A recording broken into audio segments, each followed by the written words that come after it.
अस्सलाम वालेकुम, मैं हूं एजाज कोहली और आज हमारे साथ एडवोकेट राजा महमूद खान साहब हैं और पूरी पहाड़ी जो नौजवान हैं वकला हजरात हैं वो हमारे साथ हैं।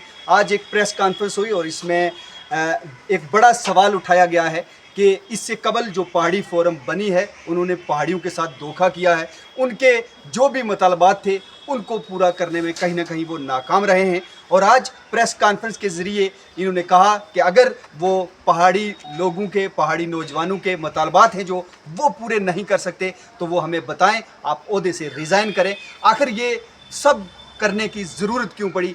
कहाँ लगता है कि पहाड़ी फोरम ने पहाड़ी नौजवानों के साथ या पहाड़ी लोगों के साथ इंसाफ नहीं किया? महमूद साहब, क्यों ज़रूरत पड़ी आज आपको प्रेस कॉन्फ्रेंस के ज़रिए उस पहाड़ी फोरम को जगाने की ज़रूरत पड़ी या उनसे सवाल करने की ज़रूरत पड़ी? आखिर ये वक्त क्यों आया? देखिए कोहली साहब, सबसे पहले आपका शुक्रिया। ये फोरम जो है, ये जम्मू कश्मीर पहाड़ी कल्चर वेलफेयर फोरम, ये बहुत पुराना फोरम है। ये 80s में, 70s और 80s के बीच में हमारे तमाम सीनियर लीडरशिप ने एक फोरम बनाया था और जिसकी गर्ज़ वायद यही थी कि पहाड़ी कबीले के जो भी मामलात हैं, जो भी मुश्किलात हैं, उनका अजाला करना है। उसमें शेड्यूल ट्राइब के लिए लड़ाई लड़नी थी। वो पहले हमें, आपको पता है कि हमें पहाड़ी स्पीकिंग जो का दर्जा एक मिला था। उसके बाद शेड्यूल ट्राइब के लिए एक जदोजहद के लिए एक जो हमारी अम्ब्रेला फोरम थी, यही थी। और उसमें गाहे बगाहे काम होता रहा। मैं ये डिनाई नहीं कर रहा हूँ कि काम नहीं हुआ है। इसके मुनफरिद जो है हमारे चेयरमैन रहे हैं, उसमें हमारे किबला मुश्ताक बुखारी साहब रहे, सरदार रफ़ीक हुसैन खान साहब रहे, मुज़फ़्फ़र हुसैन साहब रहे, और भी बहुत सारे लोग हैं और इन्होंने बहुत सारा काम भी किया है। लेकिन मैं आपको ये सिर्फ इतना बताऊं कि 2016 में शाहदरा शरीफ के अंदर तमाम पहाड़ी कम्युनिटी, तमाम पहाड़ी लीडरशिप एक प्लेटफॉर्म पे इकट्ठी होती है और वो एक अज़म लेती है, एक इरादा करती है कि हमने पहाड़ी कम्युनिटी को, जो ये एक ऑर्गेनाइजेशन है, इसको घर घर तक पहुंचाना है। इसको हर स्टेट लेवल से लेकर रियासती दर्जे से लेकर ज़िलाई और इलाकाई हर इलाके में अपनी अपनी बॉडी तश्कील देनी है। लेकिन वो अज़म सिर्फ अज़म रहा, वो इरादा सिर्फ इरादा रहा। नहीं महमूद साहब, अगर 16 में ये कमेटी बनी है, उसके बाद आपको पता है बड़ा काम है जो पहाड़ी फोरम ने किया है, शेड्यूल ट्राइब का दर्जा दिला दिया। मैं आपको वही आ रहा हूँ।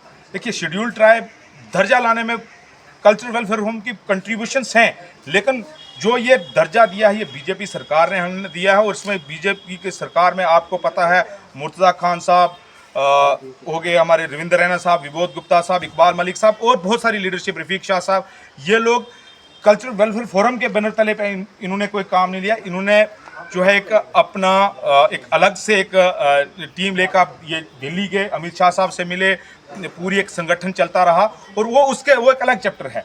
लेकिन मैं स्पेसिफिक जो सवाल हमारा है, कल्चरल वेलफेयर फोरम जो डिफंक्ट पड़ी हुई है, वो उसको असर नो हमें उसको फ़ाल बनाना है, उसको एक्टिवेट करना है।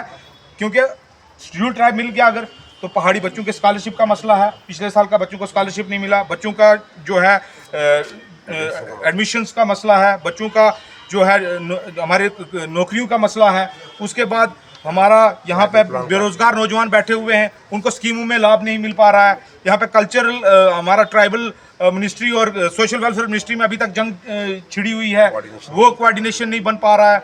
उसके बाद हमारा जो हमारे हॉस्टल्स हैं, उनमें वो जो मुश्ताक बुखारी साहब और हमारी पहली लीडरशिप के दौर में बने थे, वो आज के आज वही वसीदा हालत में हैं। उनके ऊपर काम करने की ज़रूरत थी, वो सारे डिफंक्ट पड़े हुए हैं। और सिर्फ इस वजह से कि ये कल्चरल वेलफेयर फोरम अगर एक्टिवेट होती, अगर वाइब्रेंट होती, तो ये चीज़ें इसके साथ साथ एक्टिवेट होती और ये लोग गाहे बगाहे दिल्ली की सरकार को, जम्मू कश्मीर की सरकार को जितनी वजारतें हैं उनके दरवाजे ना करती, जो आज तक वो फेल रही हैं। हमें आज ज़रूरत ये इस वजह से पड़ी कि हमारे बच्चे दर बदर फिर रहे हैं। मुझे बहुत सारे कॉल्स ऐसे आते हैं कि हमारे जो है हमें वो इनकम सर्टिफिकेट मांगते हैं, हालांकि हम ST2 शेड्यूल ट्राइब के दर्जे में हैं, लेकिन सोतीला सलूक अभी भी जारी है। तो ये बहुत सारे मामलात हैं जिनको लेकर हम ये कहना चाहते हैं, आज भी ये कहना चाहते हैं, अगर हमारी सीनियर लीडरशिप इसमें वो सिंसियर है, वो आगे बढ़े, वो इसको काज को चलाएं। अगर चलाना चाहते हैं, हमारा पूरा सपोर्ट उनके साथ है। लेकिन वो सिर्फ ज़ाती मफाद के लिए, सिर्फ अगर अपना वो सियासी उसको बेचना चाहता है, हम बेचने नहीं देंगे। हम ये चाहते हैं अगर वो करेंगे ठीक है, नहीं तो हम जम्मू यहाँ से मेंढर से हम एक पैगाम जारी कर रहे हैं कि हम अपना एक जो है तंजीम फोरम खड़ा करेंगे और उसको। सब इससे हट के एक सवाल रहेगा कि कहीं ना कहीं पहाड़ी लीडरान हैं जो कूम के लिए जैसे एक प्लेटफॉर्म पे होना चाहिए था वो नज़र नहीं आते हैं। इसमें उन लीडरान की गलती मानते हैं या उन लोगों की गलती मानते हैं कि जो ऐसे कई नौजवान लीडर हैं जो एक बंदे को आगे करके 5-10 लोग साथ में हो जाते हैं और ये कहते हैं कि हम पहाड़ियों के लीडर हैं। किसकी गलती की वजह से पहाड़ी हैं जो वो एक स्टेज पर हैं? देखिए, मैं आपको बताऊंगा जो कल्चरल वेलफेयर फोरम है ये पेरेंटल बॉडी है और ये अम्ब्रेला फोरम, ये इसने जब भी कॉल दी होगी तो तमाम लोग अक्रॉस द पार्टीज एक प्लेटफॉर्म पर इकट्ठे हुए, चाहे वो नेशनल कॉन्फ्रेंस में हो, पीडीपी में हो, बीजेपी में हो, कांग्रेस में हो। लेकिन बदकिस्मती से 2016 के बाद ये फोरम इनएक्टिव है। इसका सिर्फ जो है हमारे चेयरपर्सन साहब हैं, उसके अलावा कोई उसका दूसरा मेंबर नहीं है, general secretary, joint secretary, vice president दूसरा कोई या किसी और ज़िला पे इसकी तहरीक में अभी तक वो जो फाल बनाना था, जो एक्टिवेट करना था वो नहीं है। अगर ये एक्टिवेट होता है तो सारे लोग अक्रॉस द पार्टी भी जा सकते हैं। वजह रीज़न यही है कि लोग एक दूसरे की टांगें खींच रहे हैं। जो लोग काम करने वाले हैं वो लोग आगे आने चाहिए और वो इसका बेड़ा उठाना चाहिए। मेरा उन लोगों से भी सवाल है, बहुत सारे हमारे काबिल तरीन वकला हैं जो और लीडर हैं जो इस निज़ाम को, इस सिस्टम को चला सकते हैं, इस फोरम को चला सकते हैं।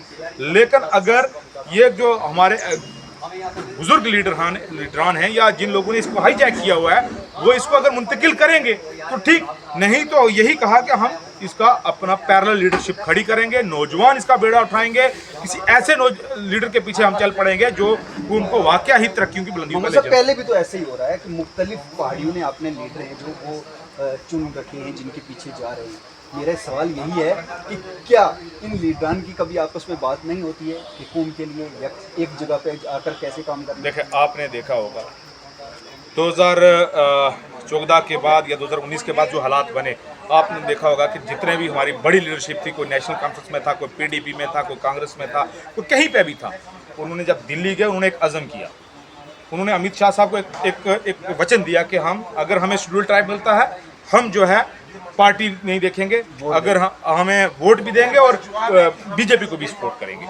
वही हुआ। तमाम मैक्सिमम लीडर, बड़े जो लीडर थे उसमें मुश्ताक सईद, मुश्ताक बुखारी साहब हो जाएं, उसमें मुर्तज़ा खान साहब देख लें, इकबाल मलिक साहब देख लें, पुंछ से देख लें या कुपवाड़ा से देख लें रफ़ीक शाह साहब, ये सारे लोग दिल्ली के जब इनको अश्योरेंस मिला और उसके बाद इन्होंने डिलीवरेंस मिले, एसटी स्टेटस मिला, तो ये लोग एक पेज पे भी आए।